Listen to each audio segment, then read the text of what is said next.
மாணவர் சங்கம், தமிழ்நாடு சிறுபான்மை மக்கள் நலக்குழு மற்றும் அல் அமீன் மேல்நிலைப் பள்ளி இணைந்து நடத்திய சமத்துவ பொங்கல் விழா அல் அமீன் மேல்நிலைப் பள்ளி வளாகத்தில் நடைபெற்றது. தமிழ்நாடு சிறுபான்மை மக்கள் நலக்குழு மாநில துணைத் தலைவர் அலாவுதீன் தலைமை தாங்கினார். SFI மதுரை மாநகர் மாவட்ட தலைவர் சுபாஷ் மற்றும் அல் அமீன் நகர் தமிழ்நாடு சிறுபான்மை மக்கள் நலக்குழு கிளை செயலாளர் முஜிபுர் ரஹ்மான் முன்னிலை வகித்தனர். அல் அமீன் மேல்நிலைப் பள்ளி தலைமை ஆசிரியர் ஷேக் நபி வரவேற்புரையாற்றினார்.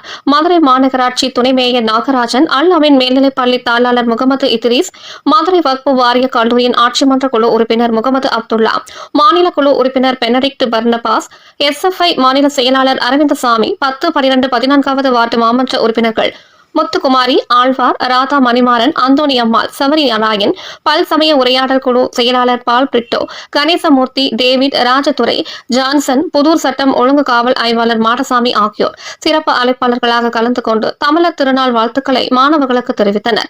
SFI மதுரை மாநகர் துணைத் தலைவர் டீலன் ஜஸ்டின் நன்றி உரையாற்றினார்.